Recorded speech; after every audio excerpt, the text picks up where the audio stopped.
안녕하세요. 사랑하는 성도님, 영혼의 샘물 은혜의 자리에 오심을 환영하고 축복합니다. 부활의 주님이 우리와 함께 하십니다. 우리와 함께 하시는 주님을 찬양합니다. 기도합시다. 주님, 그 크신 은혜와 사랑에 감사드립니다. 저희를 십자가의 그 은혜로 구속하여 주시고 천국의 복된 백성 되게 하신 주님, 오늘도 주님의 말씀 앞에 섭니다. 오직 주님의 말씀이 우리의 삶의 양식이고 진리의 생명임을 믿습니다. 오늘도 말씀으로 저희를 새롭게 하여 주시고 주시는 말씀이 우리의 삶을 주님의 인도하심 따라 온전히 순종하며 나아가는 복의 길로 향하도록 이끌어 주시옵소서. 예수님 이름으로 기도합니다. 아멘. 오늘 말씀은 사도행전 3장 1절에서 26절입니다. 꽤 긴 구절인데요. 제가 좀 빨리 읽겠습니다.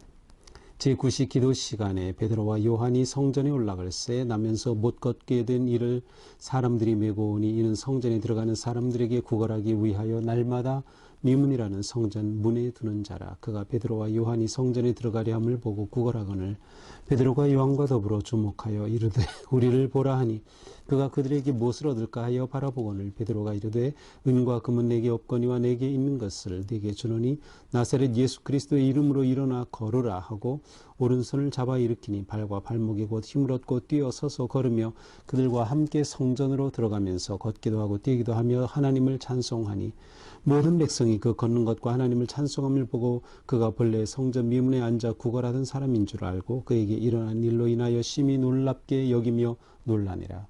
나은 사람이 베드로와 요한을 붙잡으니 모든 백성이 크게 놀라며 달려나아가 솔로몬의 행각이라 불리우는 행각에 모이거늘 베드로가 이것을 보고 백성에게 말하되 이스라엘 사람들아 이 일을 왜 놀랍게 여기느냐?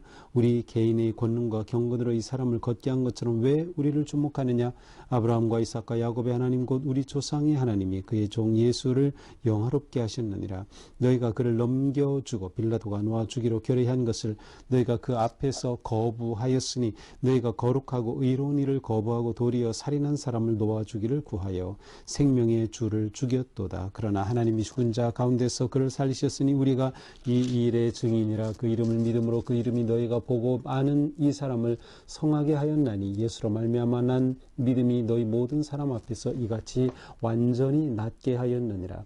형제들아 너희가 알지 못하여서 그리하였으며 너희 관리들도 그리한 줄 아노라. 그러나 하나님이 모든 선지자의 입을 통하여 자기 그리스도께서 고난 받으실 일을 미리 알게 하신 것을 이와 같이 이루셨느니라. 그러므로 너희가 회개하고 돌이켜 너희 죄 없이 함을 받으라.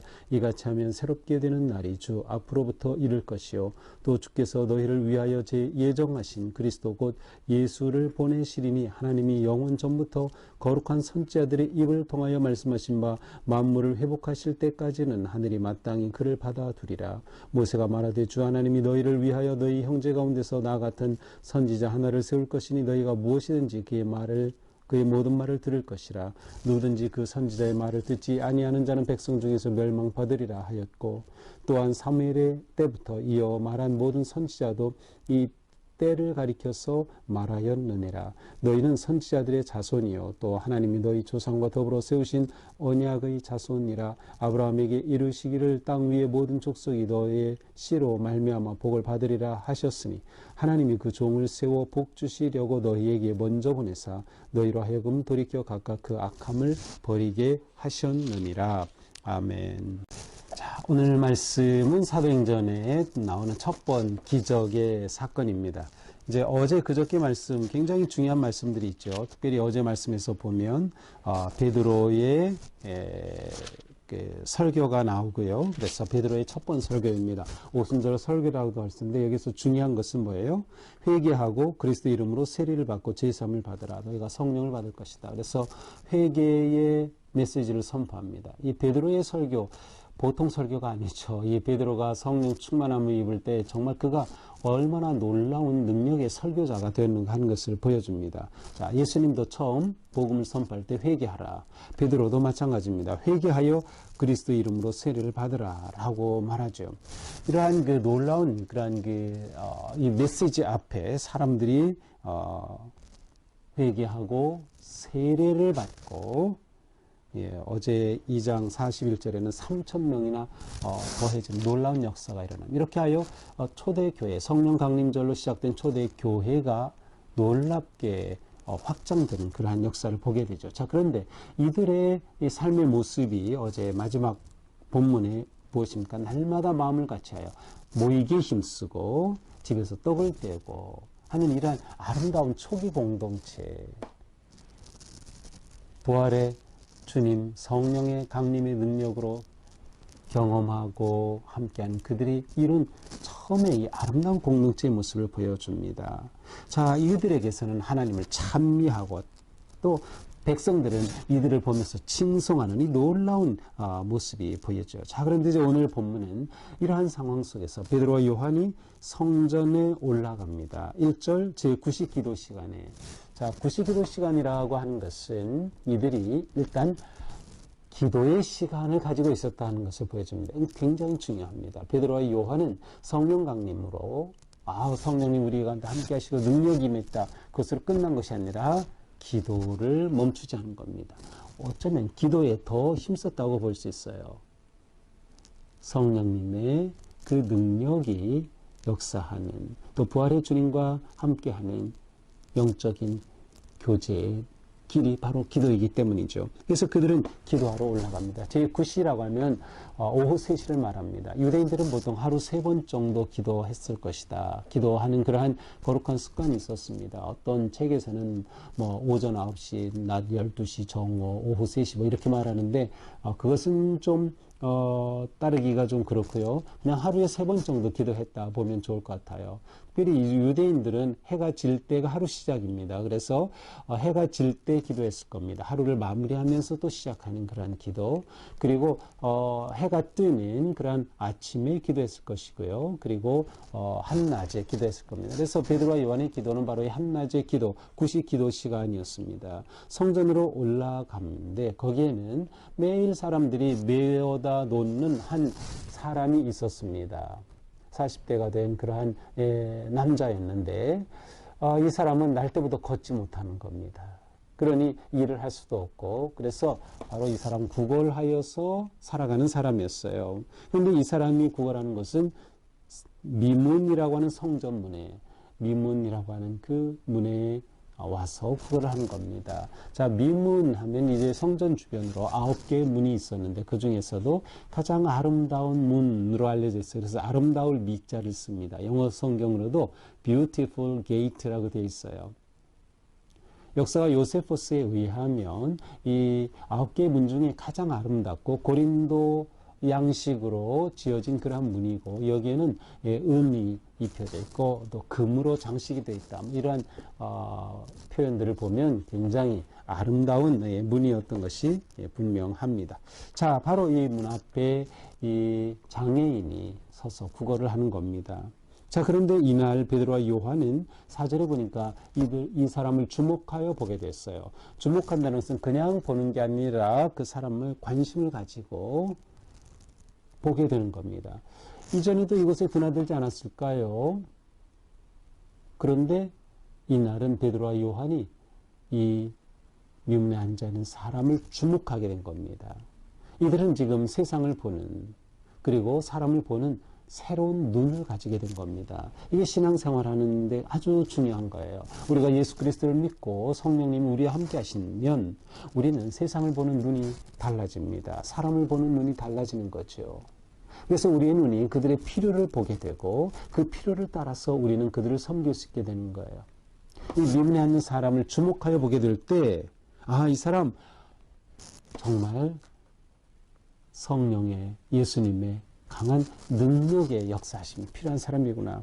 그래서 이 사람을 보게 되죠. 그리고 우리를 보라 하니까 이 사람이 무엇인가 좀 얻을까 해서 쳐다봅니다. 그러자 베드로가 말하죠. 은과 금은 내게 없거니와 내게 있는 것을 내게 주노니 나사렛 예수 그리스도 이름으로 일어나 걸어라.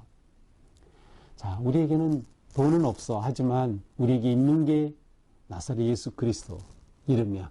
그러니 나사렛 예수 그리스도 이름으로 일어나 걸으라. 자, 이름이라고 하는 그 존재 자체를 의미하죠. 우리에게도 다 이름이 있죠. 그래서 이름만 되면 그 사람 존재 자체를 우리가 아는 것처럼 예수 그리스도의 이름이라는 건 바로 예수 그리스도 그분을 말하는 거죠. 부활의 주님 그리스도이신 그분의 이름으로 일어나 걸어라. 그러면서 오른손을 잡아 일으킵니다. 그러자 이 사람이 발과 발목에 힘을 얻고 뛰고 서서 걷고 완전히 회복된 겁니다. 그러면서 이제 베드로 요한과 함께 성전으로 들어가게 되는 거죠. 그러면서 하나님을 찬송하는 겁니다. 그러자 그곳에 모여있던 모든 사람들이 그것을 보고 이 사람 저기 구걸하던 사람이 아니야? 그러면서 심히 놀랐다. 깜짝 놀라는 거. 이야, 이 사람 어떻게 이렇게 회복이 돼 있지? 깜짝 놀라게 된 거죠. 자, 이렇게 사람들이 주목하게 되고 또 모이게 됩니다. 그래서 11절에 보니까 나은 사람이 베드로와 요한을 붙잡고 있어요. 이렇게 잡고 있는데 모든 사람이 놀라면서 막 와가지고 솔로몬 행각이라고 하는 곳에 이들이 모이게 됐어요. 솔로몬 행각은 이제 여기에서는 주랑을 말하는데 이게 기둥이 이렇게 세워져 있고 지붕이 있어요. 벽은 없는 거예요. 기둥이 있고 지붕이 있는 그러한 주랑의 형태입니다. 보통 대리석으로 된 기둥이 세워져 있었다고 하죠. 그리고 높이가 대략 한 8m쯤 되는 그런 기둥들이 쭉 있고 지붕이 덮인 그런 주랑, 이곳에는 사람들이 많이 모이고 랍비들이 뭐를 가르치기도 하고 하는 그런 곳이었어요. 자, 이곳에 사람들이 모이니까 12절 베드로가 그들을 보고 설교를 합니다. 베드로의 두 번째 설교. 오순절 설교가 있었죠. 놀라운 능력의 설교였죠. 자, 두 번째 설교입니다. 그들에게 말하죠. 백성들아, 왜 이를 놀랍게 여기느냐? 그들이 보고 놀랐다 그랬죠. 우리 개인의 권능과 경건으로 이 사람을 걷게 한 것처럼 왜 우리를 주목하는 사람들이 저 베드로가 그렇게 일으켰대. 요한 저 사람인가 봐. 막 그렇게 하니까 왜 우리를 주목하니? 우리가 이런 일을 한 것처럼 왜 우리를 보느냐? 베드로와 요한은 초점을 놓치지 않았어요. 그들의 초점은 뭐예요? 오직 예수 그리스도, 부활의 주님, 복음의 능력이에요. 그런데 예수 그리스도의 이름을 통하여 이름으로 그렇게 기적이 일어났을 때 마치 자기들이 대단한 일을 한 것처럼 그러지 않는 거죠. 이 모든 것은 다 그리스도께로 사람들의 관심과 초점을 모으는 겁니다. 베드로는 그 일을 분명하게 하는 거죠. 보통 우리는 성공할 때 무너지기 쉬운 거예요. 성공할 때가 또한 함정이 될 수 있어요. 근데 베드로는 이 놀라운 기적의 역사의 순간에 그들의 사람들의 초점을 자신이 아니라 그리스도께로 향하도록 지금 설교하고 있는 겁니다. 그러면서 13절에 보니까 아브라함, 이삭, 야곱의 하나님과 우리 조상의 하나님이 그의 종 예수를 영화롭게 하셨다. 예수를 영화롭게 하셨다. 그것은 예수 그리스도의 부활을 의미합니다. 그러면서 너희가 그들을 넘겨줬다. 그렇죠. 유대인들이 예수 그리스도를 십자가에 못 박게 넘겨줬어요. 빌라도가 그렇게 놓아주려고 했지만 너희가 그 앞에 거부하면서 예수 그리스도를 십자가에 못 박으라고 한 너희가 넘겨주지 않았느냐. 그런데 하나님께서 그를 살리신 겁니다. 영화롭게 하신 거예요. 그래서 15절에 생명의 주를 너희가 죽였지만 하나님은 죽은 자 가운데서 그를 살리셨다. 우리가 이 일의 증인이다. 베드로는 이 자리, 사람들이 모인 그 자리를 복음 전도의 기회로 삼은 겁니다. 그리고 이것이 또한 목적이었어요. 이것이 사도행전이 가지고 있는 가장 중요한 방향입니다. 사도행전은 복음의 역사가 어떻게 일어나는가, 구원의 역사가 어떻게 일어나는가, 성령의 놀라운 능력의 역사로 영혼이 구원받는, 그리고 이 복음이 다른 나라에게까지 전파되는 그 방향, 그것이 사도행전의 초점이에요. 베드로가 사람들에게 바로 이 그리스도의 복음, 부활의 이 놀라운 메시지를 선포하는 것입니다. 우리가 이 일의 증인이다. 너희는 예수를 못 박아 죽이겠지만 하나님께서 그를 살리셨다라는 것을 분명하게 선언하죠. 그 이름을 믿음으로 그 이름이 너희가 보고 아는 이 사람을 성하게 하였나니 바로 그 부활의 그리스도의 이름으로 이 사람이 성하게 됐다. 치유된 것이다. 다 모두가 예수로 말미암아 난 것이다. 예수로 말미암아 이같이 완전히 낫게 하였느니라. 그러므로 그들에게 이제 복음을 선포합니다. 19절입니다. 그러므로 자, 그러므로라는 것은 바로 앞에 보십시오. 18절에 보면 너희가 예수 그리스도를 넘겨주었어요. 그들이 죄를 지은 거예요. 하나님의 아들 그리스도를 이렇게 대한 거죠. 하지만 하나님은 예수님을 살리셨어요. 그러므로 너희가 회개하고 돌이켜 죄사함 없이 죄 없이 함을 받으라 이같이 하면 새롭게 되는 날이 주 앞으로부터 이를 것이요. 또 주께서 너희를 위하여 예정하신 그리스도 곧 예수를 보내실 것이다. 자, 회개하고 돌이켜라. 그러면 죄 없이 함을 받는다. 죄 사함을 받고 새롭게 되는 날, 구원의 날이 역사가 임한다. 완전히 복음의 핵심을 그들에게 선포한 것입니다. 그렇습니다. 회개가 너무도 중요합니다. 예수님의 복음 선포도 회개로 시작되었죠. 회개가 믿음의 삶의 시작입니다. 회개가 그리스도인의 삶의 시작입니다. 회개로부터 시작되는 거죠. 회개가 항상 살아있어야 합니다. 우리를 죄에서 구원한 회개로부터 우리의 믿음이 시작이 되었고요. 그리고 우리가 일상 살아가면서 짓는 그 죄에 대한 회개를 통하여 씻음을 받는 거룩한 삶이 이어지는 것이죠. 우리의 삶의 회개를 회복하는 것은 너무도 중요한 일이다라고 하는 것이죠. 베드로는 이렇게 설교하면서 예정하신 그리스도를 보내신다. 예수님의 재림을 의미하죠. 예수님께서 승천하시면서 너희가 본 그대로 오리라고 하셨죠. 베드로는 그것을 정확히 알고 있는 겁니다. 그래서 이들에게 정확하게 그리스도께서 하나님 다시 보내주신다, 오신다라고 하는 것을 분명하게 선포하고 있습니다. 그렇게 회복하실 때까지 하나님께서는 그를 받으신다. 하나님의 시간에 그 모든 것이 달려있다. 그러면서 이들이 예수 그리스도로 인해서 어떻게 복받은 존재가 될 수 있는가를 22절에 쭉 말합니다. 이들은 이제 유대인들이죠. 그러니까 모세를 말하고 사무엘을 말하죠. 선지자들을 말합니다. 모세가 이렇게 말하였다. 너희를 위하여 너희 가운데 나 같은 선지자 하나를 세울 것이니 너희가 무엇이든지 그 모든 말을 들을 것이라. 나 같은 선지자 하나님께서 세우신 사람이 있을 것이다. 누구든지 그 선지자의 말을 듣지 아니하는 자는 백성 중에서 멸망받으리라. 또 사무엘 때 또 이어 말하는 선지자도 이 때를 가리켜 말한 것이다. 그러니까 구약의 이 지도자들이 모세와 선지자들이 예언한 모든 그 초점 메시아가 곧 예수님이다라고 하는 것을 선포하는 것이에요. 여러분들은 바로 아브라함의 자손 아닙니까? 언약의 자손입니다. 아브라함을 통해 하나님께서 놀라운 약속을 주셨습니다. 그 아브라함의 씨로 말미암아 복을 받으리라고 하셨죠. 바로 그 아브라함의 복의 씨가 예수 그리스도입니다. 라고 선포하는 것이죠. 하나님이 그 종을 세워 복 주시려고 너희에게 먼저 보내사 너희로 하여금 돌이켜 각각 그 악함을 버리게 하셨느니라.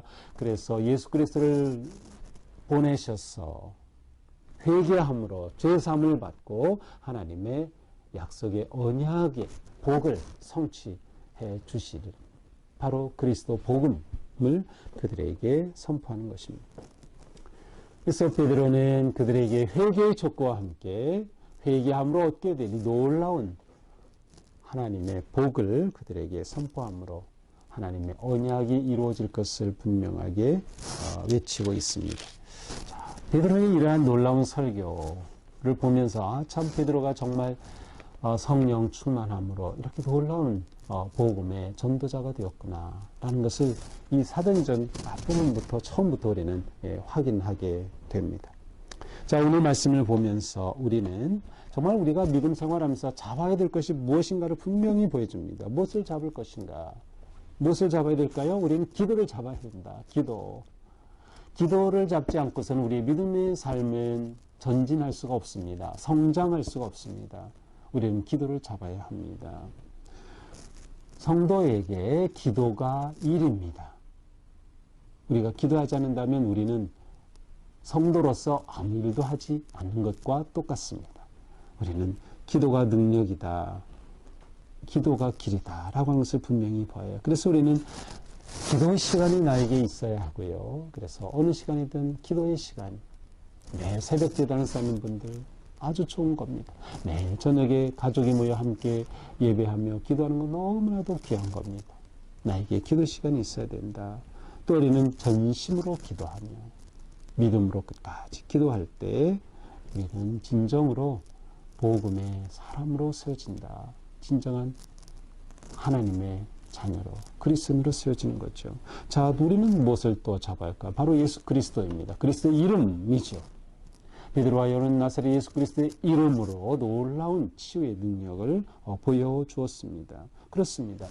우리는 그리스도를 잡아야 돼. 사실은 그리스도를 잡는다는 표현을 쓰지만 더 정확히 말하면 그리스도께서 나를 잡은 삶, 곧 그리스도에 의해 사로잡힌 삶을 살아야 되는 거예요. 그것은 곧 내 심장이 그리스도 심장으로 바뀌는 것과 같아요. 나는 그리스도와 함께 십자가에 죽었습니다. 이제 사는 것은 내가 아니고 그리스도께서 내 안에서 사시는 것입니다. 바로 이것이 그리스도께 잡힌 삶이 되는 거죠. 우리가 이것을 놓치면 안 된다. 바로 예수 그리스도께 사로잡힐 때, 우리가 그리스도를 잡은 인생이 될 때 우리 인생에는 이 복음의 놀라운 은혜와 역사가 나타나게 되는 것이죠. 또한 우리는 믿음을 잡아야 된다. 이 믿음을 놓치면 안 돼요. 이 믿음은 무엇이에요? 바로 앞에서 본 예수 그리스도의 복음에 대한 믿음이에요. 복음의 확신과 이 믿음이 없이 우리가 신앙생활을 승리할 수 없다. 자, 우리가 어떻게 믿음을 계속 새롭게 할 수 있습니까? 기도와 말씀을 잡아야 되죠. 말씀. 매일 우리가 말씀을 먹고 묵상하는 것이 얼마나 중요한지 모릅니다. 이렇게 먹어야 우리가 건강하고 바른 신앙을 가지게 되는 거예요. 그렇게 될 때 우리는 우리의 삶에서, 일상에서 복음의 능력으로 살게 되는 거죠. 그렇게 될 때 우리의 사명을 이루는 겁니다. 우리의 사명은 무엇이에요? 복음을 전하는 것, 그리스도를 증거하는 것. 이것이 사도행전의 초점이잖아요. 그렇게 하여 복음이 전파되고 복음의 전파로 교회가 아름답게 세워지며 하나님을 찬양하고 높이는 그러한 복되고 거룩한 역사가 우리 가운데 충만하게 되는 것이죠. 오늘 우리의 삶이 어떤 상황에서든 온전히 주님 앞에 맡겨진 삶, 주님께 드려진 삶, 기도를 붙잡고 예수 그리스도 복음 핵심을 붙잡고 그리고 온전히 주님의 은혜 안에 승리하는 하루가 되기를 축복합니다. 기도합시다. 주님 감사합니다. 베드로와 요한은 성령 충만함으로 이제 하나님께서 주신 사명의 길을 걷고 있음을 보게 됩니다. 그들은 이 믿음의 길을 걷기 위해 기도를 멈추지 않았으며 기도하는 그들은 주님의 마음으로 세상을 보고 주님의 마음으로 사람을 보며 오직 그리스도의 복음이 세상에 그 모든 문제의 답이 됨을 확신하고 그렇게 역사하였습니다.